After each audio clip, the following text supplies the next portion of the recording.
Social distance tuweke. Ako wapi huyu Chalet?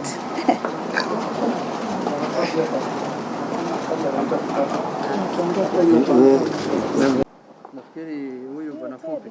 Yes. Secretary. Akasema sasa tunaweza kusubiri pale alafu asije kaambiwa tunaongeza. Nasema Charlotte sana lazima pale ili tuendelee sio wabunge alafu bado tutamuita. Kele yake. Today I see no lady here. Mwawacha nyuma.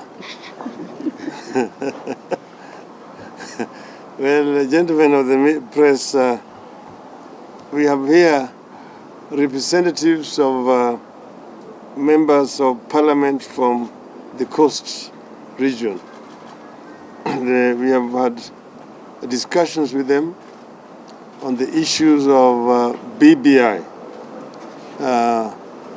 As a region, there are issues of concern which they wanted to be captured in the BBI report. So they have a memorandum which already had been forwarded to the team that is doing some editorials on the report.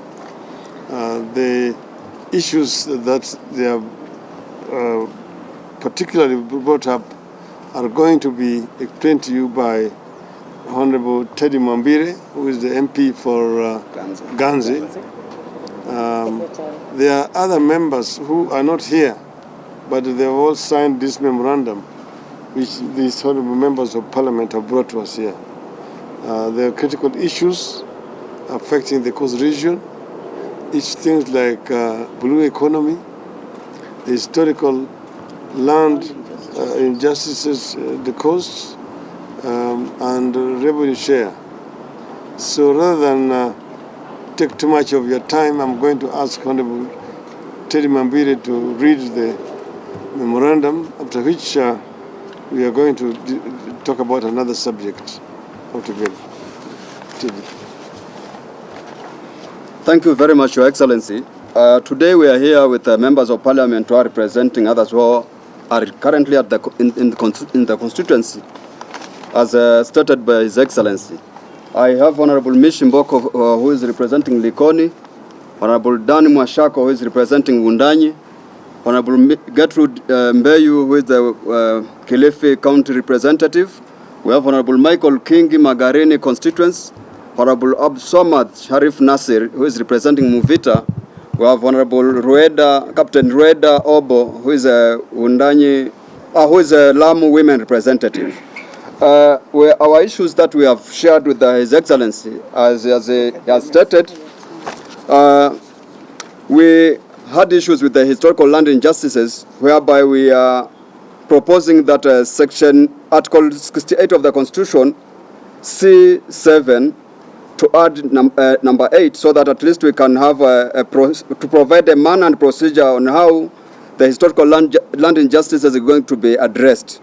We are also having some issues with the blue economy, which we want to have a legal framework on how the issues of blue economy are going to be handled, to be managed, implemented, and developed blue economy, because I believe you know that from the coast region we have the ocean, which is part of the blue economy. We also want our 290 constituencies, which we have currently in the constitution, to be ring-fenced, because we were fearing that if we pass the BBI as it is, maybe some of the constituencies at the coast might be merged and other constituencies can be established in other parts of the country.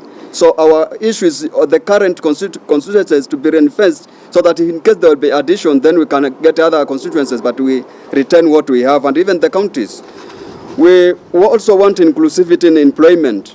We have been seeing some employment whereby the coast region has not been favored. We want a way whereby everybody, every part of the country is included in all the employment across board. We also want the BBI to include some of even the legislative framework to be also considered within, and our issues are ranging between 1 year to have legal framework on how to handle all the issues. Those are the issues that we want to make sure that they're handled. What is very critical to us are issues like the national parks, forests, natural reserve that we have at the coast, which have not been handled. They will be handled in the historical land injustices, because that is just something that will be in the constitution, but the legislation work which will be dealt in parliament, where members of parliament will be conversing with other members of parliament across board, so that at least we can have our issues intact even in the constitution and in the legal framework, that is in the different acts that we are going to handle, Your Excellency. Thank you very much for according me an opportunity to share the few issues that we think are very critical to us as a coast region. Thank you very much. Thanks so much, sir. So, gentlemen, those are the issues, and as I've mentioned to you, some of them already were presented to the team, and the matter is being finalized. Now, let me just now tell you the roadmap to the final launch of the signature collection.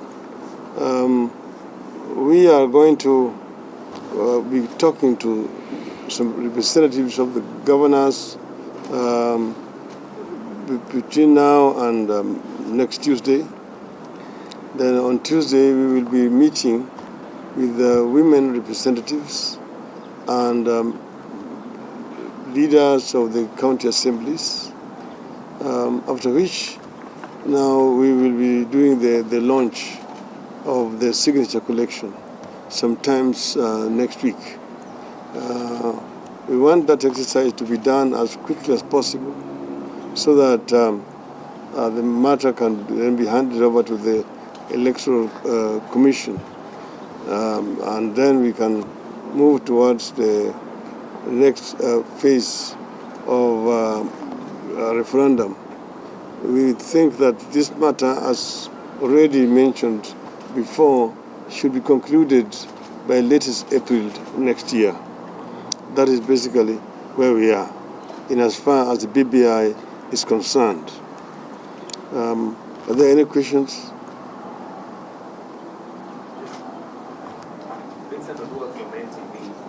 The clergy really have come out strongly to identify some proposals that we made from that. I'd like to detail about what will be done to such processes that have been identified by stakeholders like the clergy.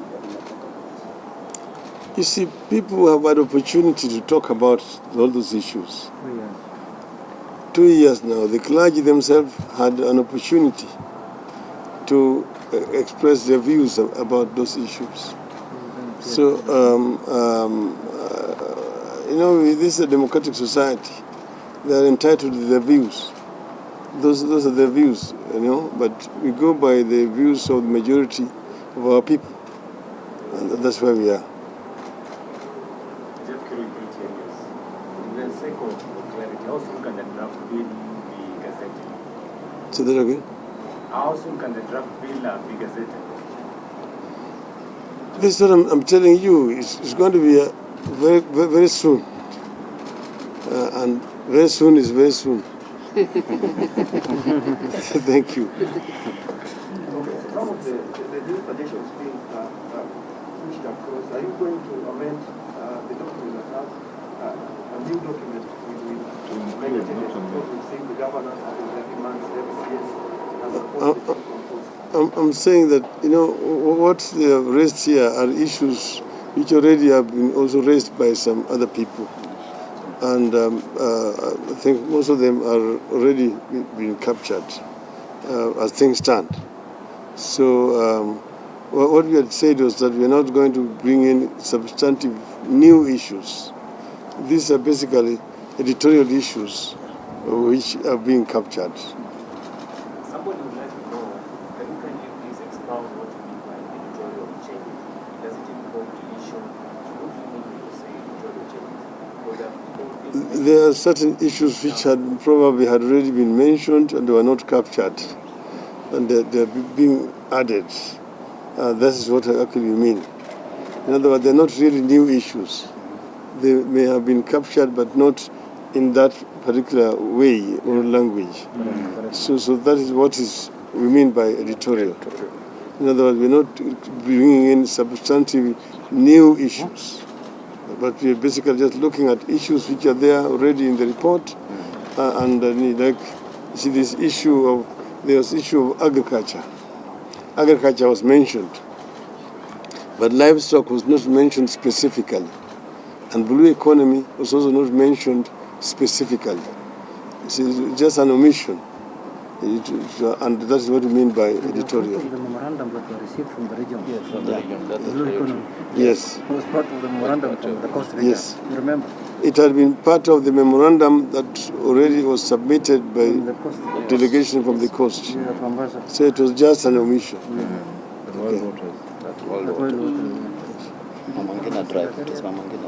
Now, the next item we have here is, as you know, we are having a by-election in Msambweni constituency in Mombasa and in Kwale County.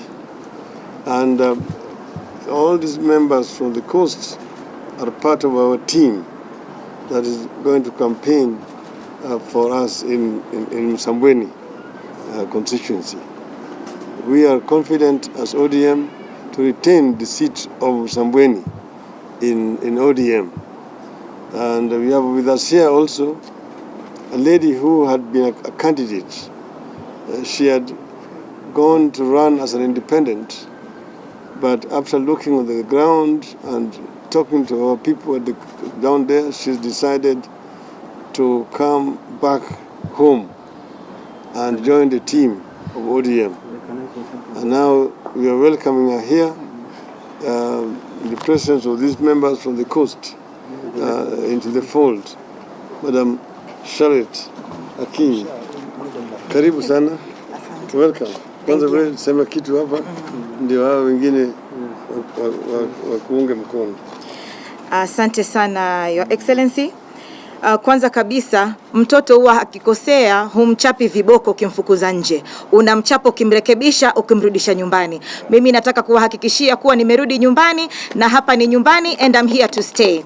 Mimi nataka kutangaza pia rasmi kuwa nimejiondoa kwenye kinyang'anyiro cha kugombea kiti cha ubunge eneo bunge la Msambweni. Kama mnavyojua, ile Kwale ni ngome ya ODM na tunataka kuhakikisha ile kiti inabaki nyumbani. Kwa hiyo nimejiuzulu ili kumuunga mkono ndugu yangu, rafiki yangu Omar Idi Boga, na mimi nina uhakika kuwa sisi tunangojea tu kuapishwa. Kwa hiyo wana Msambweni, nataka kuambia kuna shetani ambaye amekuja kuiba, amekuja kubomoa na amekuja kuua. Kwa hiyo tusiruhusu shetani akuja tutanganyike pale. Sisi tumeshikana na tunataka kukuhakikishia kuwa kile kiti kitabaki kwenye ngome ya ODM. Tuko tayari na mimi niko hapa na siondoki sibanduki. Shukrani sana. Wamemishi basi.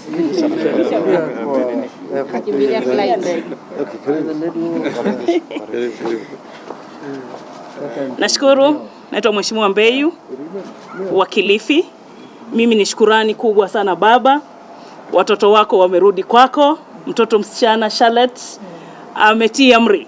Baba uko hapa. Sisi watoto wasichana huwa tunatii amri za baba yetu. Sisi tunapendwa na baba. Kwa hivyo alivyoona ngome ile ya Msambweni ni ya ODM, ni yetu sisi wa Pwani chini ya baba Raila Amolo Odinga. Ametii amri ya baba, rudi nyumbani. Sisi tuko chini ya baba, hatubanduki. Na kiti cha Msambweni baba, sisi tunaenda kule. Sisi tunaenda recess na recess yetu itakuwa ndani ya Msambweni mpaka tukiletee kiti cha Msambweni hapa cha ubunge. Sisi tuko tayari na wabunge wote na ni agizo ya baba leo. Ametuambia sisi tuende Msambweni tulete kiti kwake hapa na ndivyo tukavyofanya. Kiti cha Msambweni, wale wafuasi wote wa Charlotte wako ndani ya ODM na kiti ni cha Omar Boga pale, kiti cha ODM cha ubunge eneo bunge la Msambweni. Baba tunakuhakikishia kiti tutakileta hapa na mbunge wa Msambweni ataapishwa na tikiti ya ODM. Baba asante. Thank you so much. Thank you. Nafikiria mmeona dada yetu amerudi nyumbani. Alikuwa anataka kuwekwa kinyumba na sisi kaka zake tukamwambia arudi nyumbani, amwambie baba kwamba kile kiti ni chetu na hatukubali dada yetu awekwe kinyumba mpaka tuwe na harusi nzuri. Kwa hivyo amerudi nyumbani na anafuatilia amri vile iko. Sisi kama wabunge wa Pwani tunasema kwamba yule candidate wetu yuko pale ni ODM lakini si ODM tu, ni wa handshake. Kwa hivyo hata wale wengine ambao wako kule kwengine, na Rais Uhuru Kenyatta alisema kwamba candidate wake ni ule Omar Idi Boga, na wanafikiria wanaweza kumdhihaki hata rais, waambieni wageuze akili yao, tushikane mkono, tuhakikishe kwamba ule candidate wetu anapita sawa sawa. Sisi hatudharau rais, tunakaa naye vizuri, na sisi tunasikiza baba vile anatuambia, na baba amesema Omar Idi Boga ndiye mbunge wa kule kwetu Msambweni, na watu wa Msambweni wamesema kiti hakitoki kwa ODM, kiti hakitoki kwa handshake, kiti cha Msambweni ni kiti cha handshake, na wamebaki pale pale. Kwa hivyo yeyote ni mbunge wa Pwani, ni nani wa Pwani ambaye anaenda kinyume, tunamwambia atafakari vizuri, kwa sababu ground iko na sisi, haiko na hao. Kwa hivyo usitake kuachwa nyuma, tuende kwa pamoja, tuhakikishe kwamba kitu nakiregesha. Asante. Mimi nitaongelea tu mambo hii ya BBI kwa sababu watu wetu wa Pwani walikuwa na ati kwa sababu kuna mambo kadhaa yetu ambayo yalikuwa yameachwa nje. Lakini nafikiri mmemsikia baba ametuhakikishia kwamba yale mambo ambayo yalikuwa yameachwa nje sasa yatakuwa ndani. Kwa hivyo wale manabii waongo ambao wanazunguka ndani ya Pwani ile kuambia wanapwani kwamba BBI haifai, mimi nataka kuhakikisha kwamba ama kuambia watu wetu wa Pwani kwamba BBI ndio mwelekeo sasa. BBI ndio itamaliza shida zote za Pwani. Kwa hivyo naomba watu wote wa Pwani kama kweli wanataka kuenda kule Canaan, tumepata sasa daraja kuvuka, na daraja hilo ni BBI. Kwa hivyo tunaomba sana tuweze kushikana mikono, wakati referendum ikifika tuweze kuunga mkono kwa pamoja, BBI iweze kupita na iweze kupita kwa kura nyingi. Asante.